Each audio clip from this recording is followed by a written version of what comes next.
Hey guys, imagine having an electric car but without the worry of where to charge, when to charge, and having to queue up at the charging station or having to replace an expensive battery after a few years. Yes, this is the Nissan Kicks, the answer to your dreams, perhaps. Okay, why is the Nissan Kicks so exciting? Just launched a few months ago, it is actually an electric car with its own charger. So inside here, there's an electric motor that drives the front wheels of the car, and then there is an engine that is put next to it, and it does nothing but charge up the battery. So the engine never drives the car, and because the engine never drives the car, you get the advantage of electrical power. So you know what it is with electric cars, right? It gives you smooth and powerful acceleration, and it's different from other type of hybrids because hybrids usually have an engine and a transmission, and then there's an electric motor that helps to accelerate. So research has found that if an electric motor is accelerating the car and there's an engine attached to it, the engine actually becomes a brake. It's like a little girl trying to hold on to your legs as you're trying to run. So that way, you do not get the full benefit of the electric motor. So with the Nissan Kick system, the engine is not connected to the wheels at all. It's not connected to the drivetrain. So all it does is charge the battery. So in other words, you can say you have your own charger. The engine, the electric motor, and the control unit are all placed here in the engine compartment. So the configuration is not very different from that of a normal ICE car. There is an additional 2.06 kilowatt battery, very small, and it's placed inside the car. With this configuration, there is a lot of weight saving because if you have a fully electric vehicle, you will have a large battery pack and is usually put under the floorboard. That also reduces the interior headroom plus increases the weight of the vehicle. So depending on specs, the weight is between 1136 to 1165 kilograms. So this is very, very consistent with a vehicle of this size. Yes, this is the B segment 4 to 5 seater SUV. It has 129 PS and it will accelerate because of the electric motor 0 to 100 kilometers per hour in 9.5 seconds, and it will hit the top of 180 kilometers per hour. And on top of that, it can yield anything up to 21 point something kilometers per liter. So with one tank of gasoline, and this car has a capacity of 41 liters, together with regen and all that, you can get a range of up to 900 kilometers. Okay, so if you look at the construction of this Nissan Kicks, you can tell that this is the nomenclature or the way the newer cars are built because it has an internal skeleton, so you can see it here, and the front suspension mount is connected to it. Plus, there is also a steel member that goes right across to the other side, and this kind of like ties the left and right hand suspension together. So this forms the internal skeleton of the car. That is the frame, and that is how cars are built. So what is outside here is just what I would call the cladding. These are just a skin put on, and you can see how it's screwed to this body. So these are what you call non-stress areas, and it's mainly meant to make the car look nice. So the panels can be a lot lighter and thinner. So as you can see from the placement of the drivetrain, you will see that it is just on top of the front axle. This reduces the amount of weight in the front, and it also allows the car to have a short overhang. So that also improves the handling. In terms of size, the Nissan Kicks is a B segment SUV. So with it, you have a length of 4290 mm, a width of 1760 mm, a height of 1605 mm. The wheelbase is 2620 mm, and the ground clearance is 170 mm. In terms of weight, it is between 1136 to 1164 kilograms. The Nissan Kicks comes with 17-inch wheels, and front brakes are ventilated discs with a single floating caliper, and the front suspension is McPherson struts. At the back, you get a solid disc and a smaller single floating caliper. Plus, the suspension is a H-shaped torsion beam. So this allows for a bit of flex. So at the back here, we have a wiper, rear demister, and also a shark's fin antenna. And this is the rear lights. Opening is normal with a hydraulic strut, and the boot is not bad. Quite big, and let's see. They have a little rubber mat here, and this is the original part of it. So there is no spare tire. You have a tire repair kit, and the 12-volt battery for the car actually sits at the back. The rear seats will split and fold to give you extra space. Let's have a look from inside. Watch here, yeah? Okay, so this is the configuration. On the 60-40 split, you have not a flat surface, but you can still put your long items here. Okay guys, so that was our quick walk around. Now it's time to go for a drive on our favorite mountain.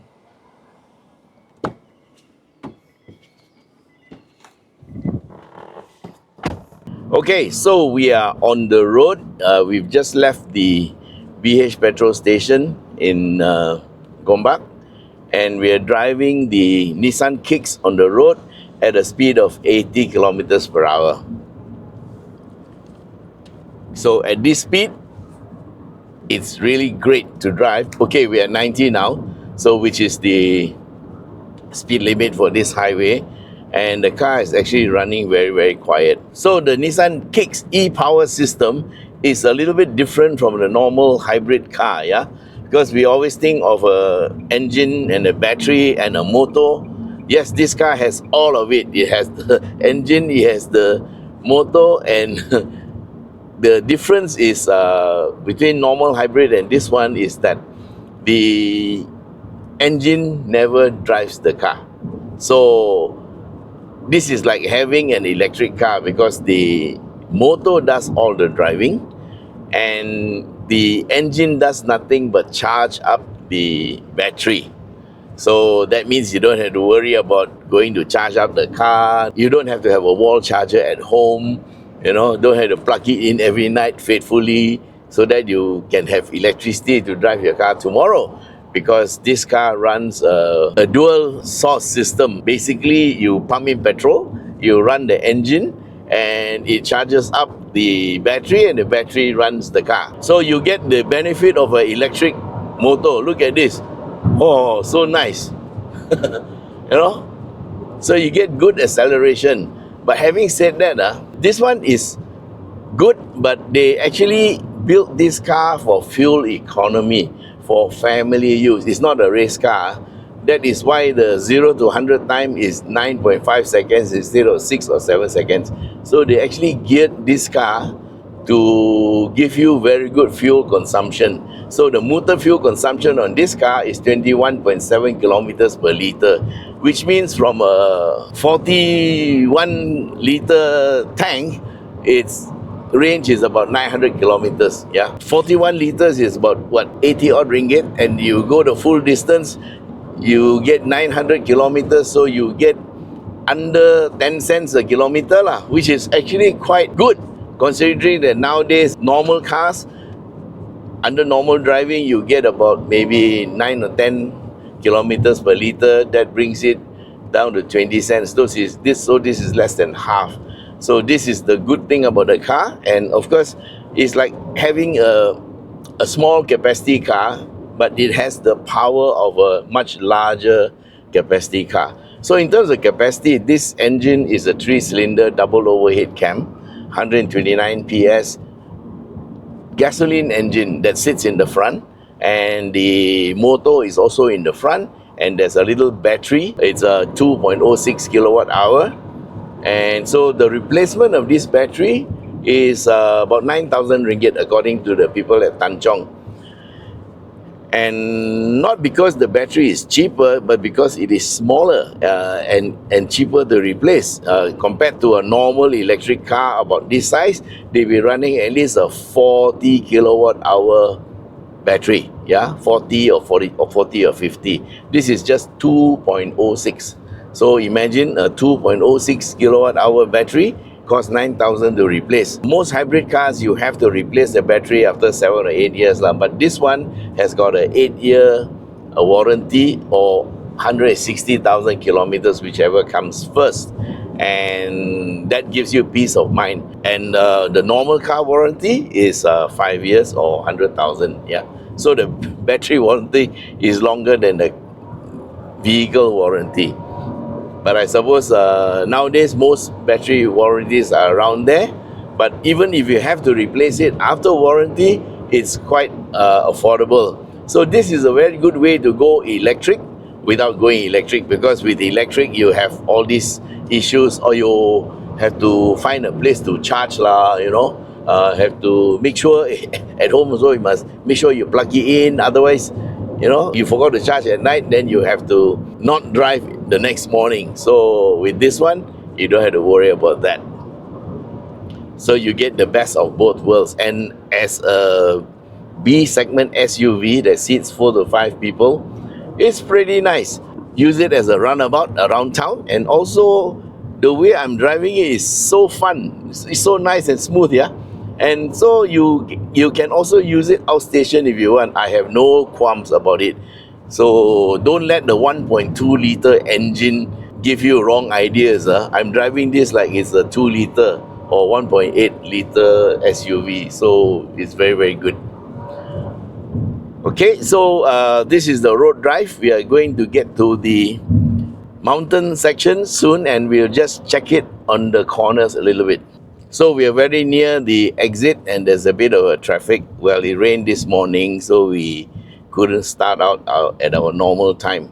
So there's one feature that's very good about this car, and that is the e-pedal. That is very much like a single pedal driving.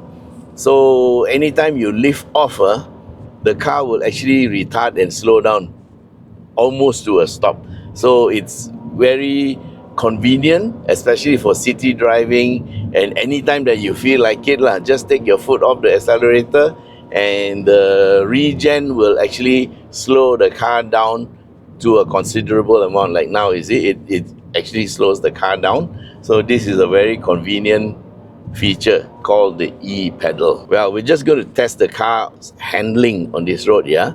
It's not a race car, and the way this car is built, it's a B segment, so they actually did run the suspension a little bit firm in case you need to load up the car. If you put 4 or 5 people in the car, the load is going to be about 300 to 400 kilograms. And so the suspension has to be able to take that type of difference in weight.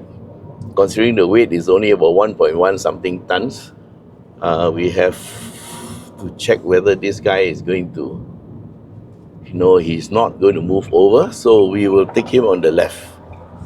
So guys, remember, if you are driving on a double lane road like this, to please be mindful that there are other users, and if you are going slow, to please let others pass you and go on the left, yeah. Okay, so far the car is pretty good, and what I like about this electric motor drive, yeah, is actually the torque. Look at the instant torque, man. And also what they've done with the engine is, as you accelerate, because it is only 2.06 kilowatts, they actually accelerate the engine together with your motor acceleration, so that you can get the recharging done. So actually, this is a family SUV, but it's actually quite fun. Okay, so we slow down for this corner. Yeah, it takes the corner quite okay. Front McPherson struts and torsion beam at the back, very standard for SUVs of this size. And here we are. So this is a single speed transmission, yeah. It's not a CVT. It is a direct drive from the motor to the wheels, and there is a reduction, okay? Because electric motors spin at between, say, 0 to 13,000 RPM.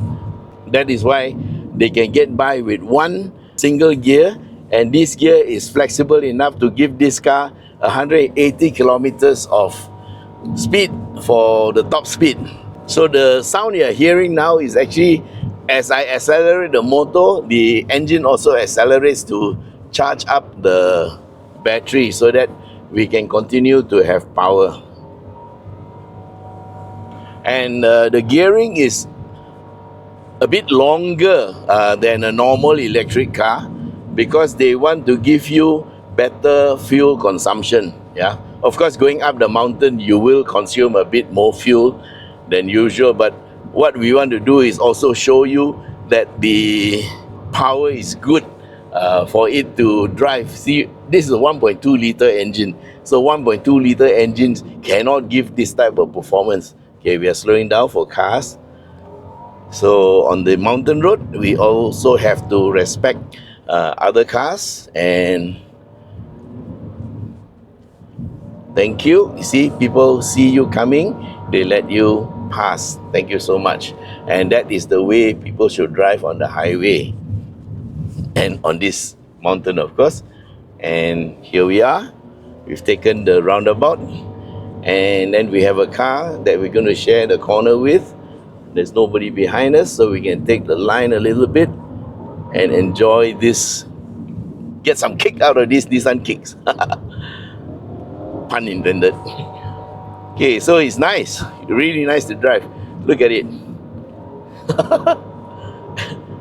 Mind you, we're not going very fast. It just feels good to drive. Okay, so no car behind us, so we take a bit of a line that allows us to corner a bit better. Yeah, and so I'm actually slowing down for the corners. It's very, very fun. So you can do a, what you call a point and squirt drive with this car. Look at it. Nice.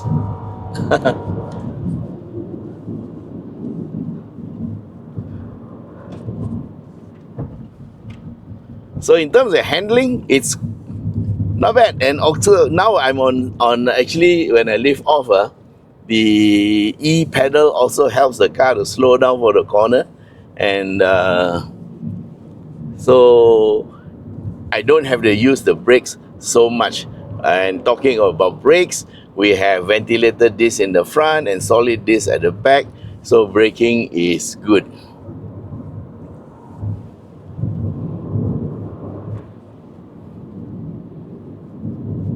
So those of you who can see through the rear camera that there's another person, say hello to Shun.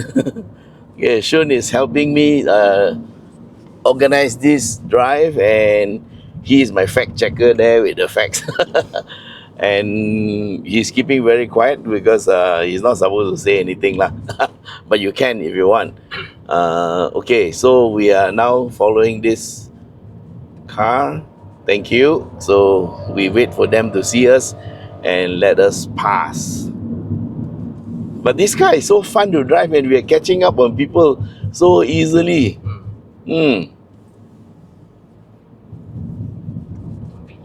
So in terms of size, this B segment, guys, remember, we have a wheelbase of 2620, which is basically slightly longer than B, almost at C, but you can call it a B lah. 2620 is shared. Quite a few cars in this segment have the same wheelbase. So for those who don't know, wheelbase is the center to center distance between the front wheel and the rear wheels, and this is what actually determines the cabin area. And it's a compact SUV. Overall length is 4200 mm. Okay, so the width I think is 1760 mm, correct? Yes. Yes, got it right. And the height is 1605 mm. Okay, so that's the forward collision warning to tell me I'm too close to the car in front, but that was because he braked, and of course, yeah, and if I didn't brake, it will break. So okay, we are waiting. He said there's some road work, so he tried to move over, but he couldn't. Now I'm hoping that he will move over, but I don't think he's the type. So guys, I just overtake him on the left.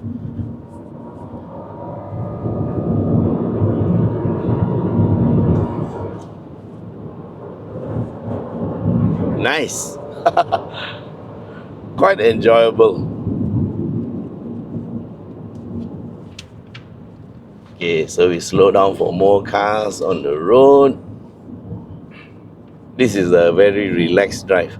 Very nice to drive so far. Okay, so we are up to the first roundabout, and we're going to continue to the next part.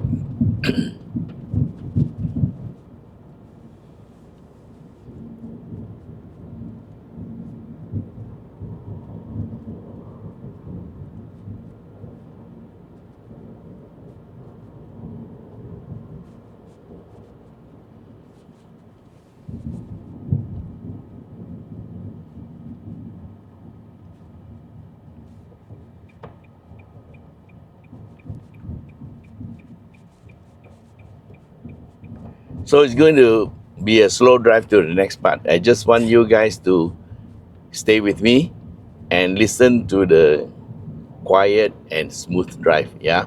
So that's my phone. Sorry. Messages coming in. So when you are running at normal speeds, we're going at about 60, and you can see, or you can hardly hear anything.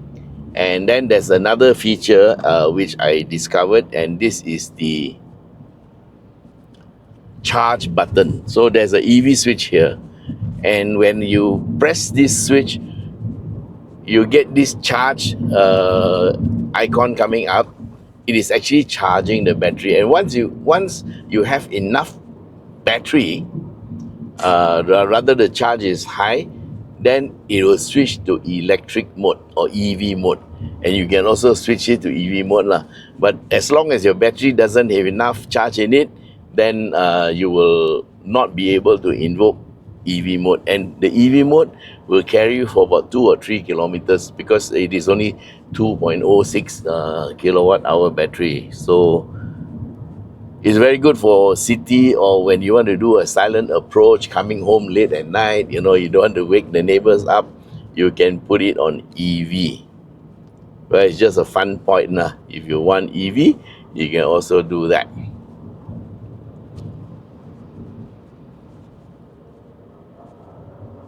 So you get smooth acceleration, you get quiet operation, and this car is actually quite silent, whichever way you look at it lah. Except that when you push it hard on the mountain, you will get the engine coming in because the engine has to charge the battery. But under normal circumstances, so if you are driving in the city, you'll be like this lor, no noise, no nothing. The engine is very quiet even though it's on.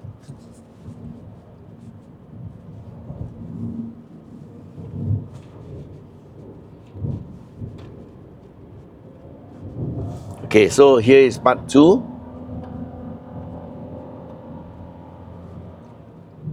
And there's a chance to take everybody on the outside because they are going slow, thankfully. Thank you very much. And so you see the handling is quite okay. Very nice. Steering is just the right size, and the steering input is electrical, but it's very nice and smooth. Nowadays, electrical steerings are very good already lah. You can't really tell the difference. Of course, the early electrical steerings were too light, but after a while, the car makers learned that, you cannot make it too light because people need to have a bit of a feel.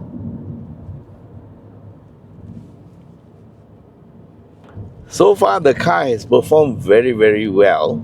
On the meter here, you have the option to look at the power flow, and that will show you whether it's the engine driving the car or the battery driving the car, or combination, you know.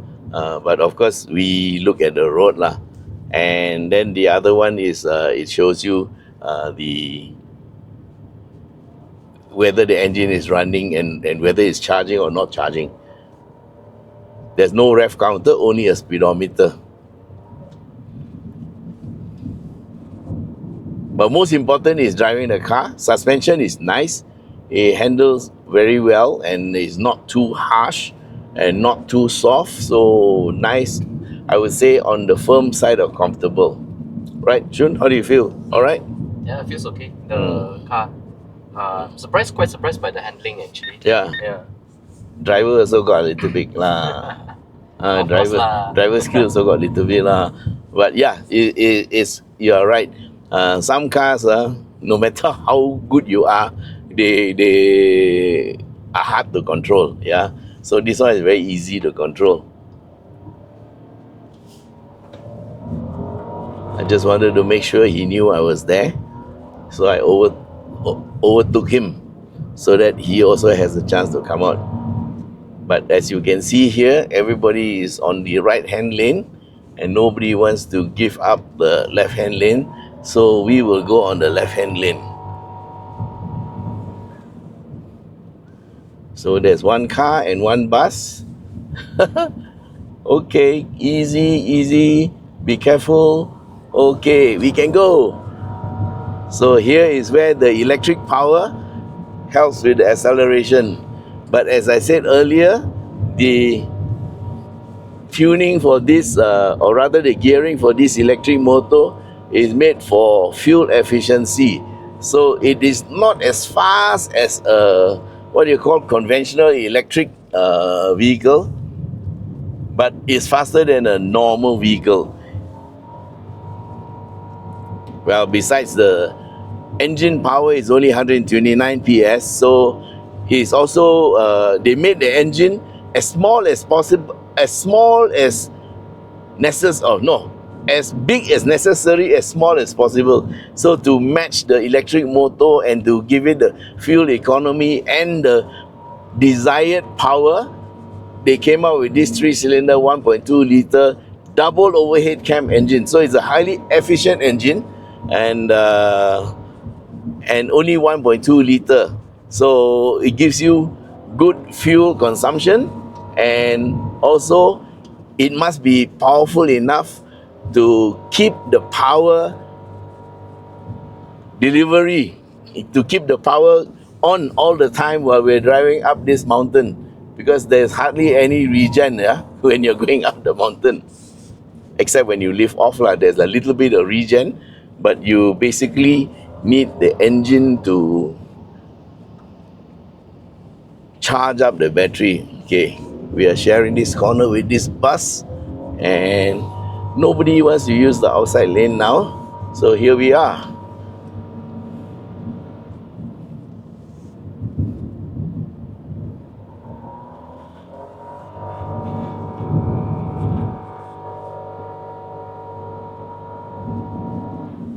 So this is the morning crowd going up to make their fortunes.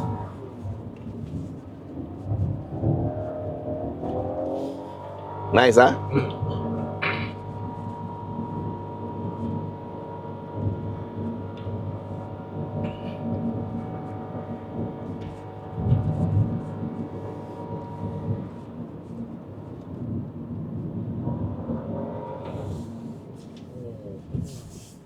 It's okay, I expected that.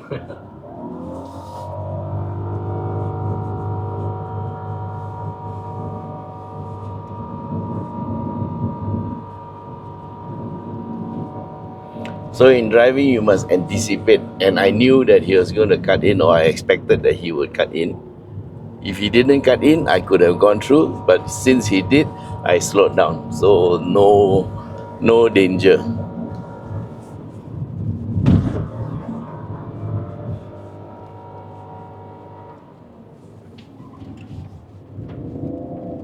Oh, that was quite well done. Look at that.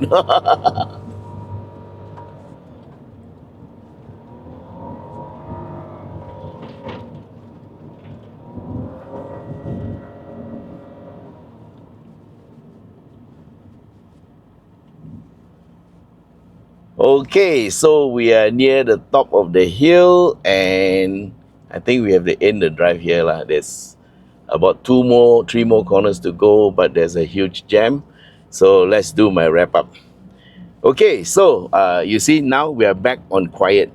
This is how the car will behave if you are driving it normally. The sound you're hearing is from the motorbike in front, not this car. So you can hear very, very muted engine, yeah. And we are following the traffic, and it's nice and quiet. And there's, look at that, instant torque when you want to accelerate, and you don't have to worry about shifting down lah in the wrong gear lah, because there's only one gear. All right, guys, we're at the top of the hill, and that's the end of the run. So how do I feel about this car? Well, it's not a car that you want to come up for a fun drive with your pals who are driving the sports cars and all lah. But it's a fun car to drive anytime, yeah. It'll be wonderful in the city. It'll be pretty much okay for outstation driving, because it can hit up to 180 kilometers per hour, and that is way above the speed limits that are imposed in our country. So you'll be okay lah. So if you ask me, can I cruise at 130, 140 on the highway? Yes, you can. No problem at all, because you're not hitting your top speed. And then can I expect to get 900 kilometers from my driving at 130, 140? Question, the thing is no lah.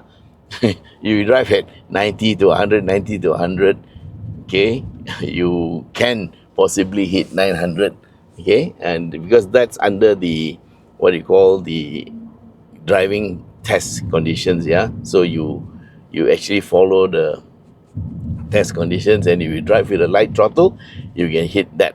But I know that if I want to do a test,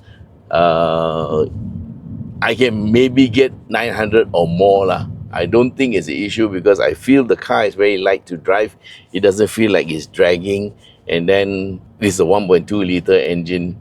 It doesn't consume a lot of fuel no matter how you drive it. Yeah, so it should be quite okay.